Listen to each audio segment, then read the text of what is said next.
नमस्कार मंडळी. आज आपण जिल्हा संभाजीनगर, तालुका खुलताबाद आणि गाव आहे ओढोद बुद्रुक खुर्द. खुर्द माझ्या गावा बसलं आणि माझ्या गावापासून माझं हेच गाव आणि माझ्या गावापाशी ओढोद खुर्द हे आलं. आणि हे नानाजी देशमुख संजीवनी प्रकल्पाअंतर्गत तुमचं एक मी सर्वांसमोर एक भाग्य समजतो की तुमचं भाग्य आहे की तुम्हाला प्रकल्प मंजूर झाला, नानाजी देशमुख संजीवनी प्रकल्प. आणि मंजुरी मागच्या 2-3 वर्षांमध्ये बघत होते तुम्ही की आपल्याला हा प्रकल्प पाहिजे बा. त्या कर्मधर्म प्रारब्ध असा आला की तुम्हाला सुद्धा हा प्रकल्प मंजूर झाला, शासनाने हा प्रकल्प मंजूर झाला. त्या प्रित्यर्थ आमचा कृषी विभाग आम्ही आणि तुमचं असा अभिनंदन करतो, कौतुक करतो त्याबद्दल. आता आपण एकच प्राथमिक स्वरूपाचं पहिली योजना समजून घेऊ, ती आहे शून्य मशागत तंत्रज्ञान. आणि शून्य मशागत तंत्रज्ञानामध्ये प्राथमिक स्वरूपाचा जो आपण आणि शून्य मशागत म्हणजे आजपर्यंत आपल्याला जी काही नांगराची पाळी चालत होती शेताला ती मगाशी चालत होती, पण ह्या नांगराच्या पाळ्या देऊन देऊन देऊन आपली जमीन आता खराब झाली. म्हणून नांगरणी ही म्हणजे आज जमिनीच्या आरोग्याला धोका ठरतो. नांगरणी ही जमिनीच्या आरोग्यावर एक शस्त्र उठलेला आहे. नानाजी देशमुख संजीवनी प्रकल्पाअंतर्गत जेव्हा शून्य मशागत संभाजीनगरात सुरू झाली आणि फुलंब्री तालुक्यात ती मोठ्या प्रमाणात खामगावला चालू झाली आणि टापरगाव म्हणजे कन्नड तालुक्यात इतकं मोठ्या प्रमाणात काम झालं. म्हणून या जमिनीमध्ये कर्बाचं प्रमाण वाढलं आणि कर्बाचं प्रमाण वाढल्यामुळे बेड सिस्टम केल्यामुळे बेडवर आल्यामुळे शेतकऱ्याचा जमिनीवर होणारा किंवा उत्पादन होणारा खर्च टळला आणि जमिनीचं आरोग्य ही तितकंच खरं आहे. प्रथम तुम्ही ज्यावेळेस तुम्ही नांगराची गरज आहे का एकदा हातात लक्षात ठेवा की नांगराची गरज तर आपण साधारण जरी असं थोडंसं माताळ केलं तरी याच्यावर पीक उत्तम येतं आणि जमीन कडक होती, कडक नाही होत हे लक्षात आलं तुमच्या, तुम्ही नांगरणी बंद करा. हेही तितकंच करणार. आणि नांगरणी जी आहे ती खालची पलटी वर असते आणि आजकाल हे दोन जे म्हणजे संकट मोठे आहे आपल्याकडे, तापमान आणि पडता पाऊस मोठा, याच्यामुळे जमिनीची वाताहत झाली आहे. म्हणून जास्तीची नांगरलेली जमीन ही सगळी खवळून जाते आणि सगळे स्कोर होते आणि नाल्या ओघळ्या पडतात आणि जमिनीमधलं कर्ब आपलं पलायन होतं, जमिनीमधलं रक्त, जमिनीमधलं गढूळ पाणी जास्त वाया जातं. म्हणून आपण या बेडवर सिस्टम तयार करायची, एकदाच नांगराची, एकदाच रोट्यावटर पाडायचा. एकदा रोट्यावटर झाला की 4.5चे बेड पाडायचे. जशा आला अद्रकला आपण बेड पाडतो तशा प्रकारचं एकदा बेड पाडून झाले की त्या बेडला जतन करायचं, संवर्धित करायचं. आणि सोन्यापासून कचऱ्यापासून सोनं, कचरा जाळायचा नाही, हेही लक्षात घ्या. कचरा आपल्याला जाळायचा नाही. कचरा जर जळाला तर आपण सोनं जाळ. म्हणून कचरा हा जमिनीमध्ये जतन करून त्याचं कंपोस्ट खत तयार करायचं. उसातला कचरा असेल, उसातला पाचट असेल किंवा आपल्या पराठ्या असेल, पराठ्या याच्या कापसाच्या तुरीचे असं सगळे हे जागीच क्रश करून जमिनीमध्ये टाका आणि जमिनीचं कर्ब धारण शक्ती वाढवा, हे तितकंच खरं आहे.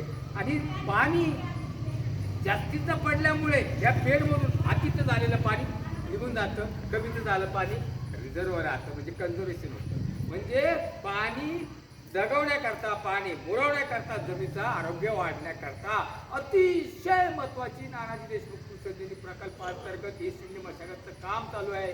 आणि माझ्या शेजारी असल्यामुळे मला थोडासा तुम्हाला लक्षात देता येईल, सांगता येईल. जी बा कीडनाशक घ्या, हे फवारा, हे जमिनीचा कचरा जाळू नका, बेड पारा, बेड संवर्धित करा. बेड संवर्धित केल्यामुळे जमीन आपली नक्कीच.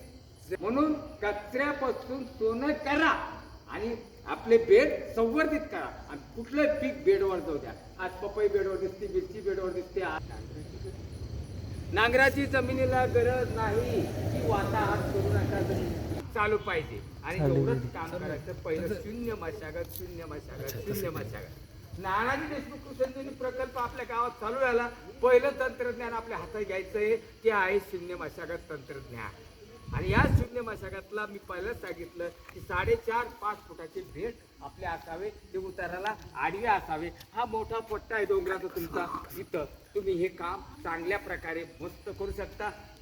एखादं खंडन पडलं पावसाचं तरी बेड तो ओलावा सोडत नाही, बेड बोलावा तब धरून ठेवतो, आपण आपलं काम करू शकतो. प्रकल्पात पाणी नसतं किंवा ही साधारण धोके पाहिले म्हणूनच गाव निवडलं ना आपलं. प्रकल्प आहेत तोंडाला पण घशाला कोरड पडते रे का म्हणून प्रकल्पात सुद्धा पाणी मिळत नाही आपल्याला. दोन्ही शेजारचे गाव आहे आपण, दोन्ही शेजारचे बंधू आहे आपण. म्हणून काय होतं का की आपण आपल्या पद्धतीची शेती, आपण आपल्या पद्धतीचा कमी खर्चामधून जास्तीचं कर्म कसं तयार होईल ते गाठायचंय. म्हणून फार पागडी करायची नाही, नांगरा रवट्या करा, आमका करा, टमक करा, हे करायचं नाही. थोडं काम करायचं, उत्पादन जादा घ्या आणि जमिनीमध्ये बागरा एकदम सोना आणि उत्पादकता. तो ट्रॅक्टर जात नाही, नांगरणे तोपर्यंत बेड आपलं तिथं आहे ना, जमीन तयार आहे ना, लागवड करून कुटुंब बाहेर आलं पाहिजे. सगळ्याच्या अगोदर रब्बीमधलं म्हणजे खरीपात बेड पाडले, खरीपात उत्पादन काढलं, आता रब्बीमध्ये जायचं आपल्याला लागवड करायला त्याच शेतात. पण जमीन तयार करायची का गरज नाही आम्हाला. साफसफाई केलं, राऊंड अप मारलं, एखादं ग्लायसेल मारलं, कुठल्याही तणनाशकाला जमीन खराब होत नाही. भगवंताच्या समोर सांगतो, कारण एक खडा टाका तुम्ही आणि तणनाशक मारून पहा, तण मरणार नाही, कारण न्यूट्रल होतं ते. मी आज नाही काम करत, मला 46 वर्ष आले आणि बरीच मंडळी मला ओळखीते असं नाही आहे. वय झालं पूर्ण, पण आता नानाजी देशमुख संजीवनी प्रकल्पावर मी 6 वर्षाचा तंत्रज्ञान समन्वयक म्हणून काम करतो. पण मला संभाजीनगर आहे, पैठण आहे आणि फुलंब्री आहे, ते 3 तालुके असल्यामुळे मी तिकडं होतो. परंतु काही लोकांना समजलं मुंबईच्या आमच्या ते खंडागळ साहेबाचं गाव आणि खंडागळ साहेबाच्या बाजूला गाव ओढलं आलं, त्याच्यामुळे हे तंत्रज्ञान तुम्ही तिथं जास्त वापरायला लावा. बेडवरची शेती करायला लावा, बेड संवर्धित करा. आणि संवर्धित म्हणजे जतन, जतन करणे, जतन शिवाय पर्याय नाही आपल्याला.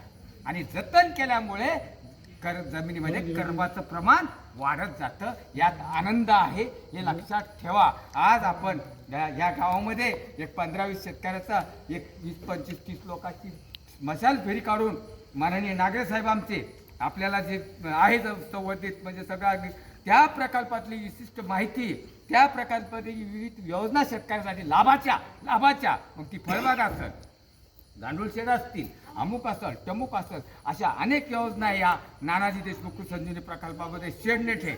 या सगळ्याचा सेरिकल्चर म्हणजे रेशीम खातं सुद्धा आहे बरं का. रेशीम सुद्धा तुम्ही काही प्रकल्प घेऊ शकता, अनेक आहे योजना. मग प्रथमतः आपल्याला या काळामध्ये शून्य मशागत तंत्रज्ञानाला पहिला टप्पा उचलायचा आहे या शंकाने.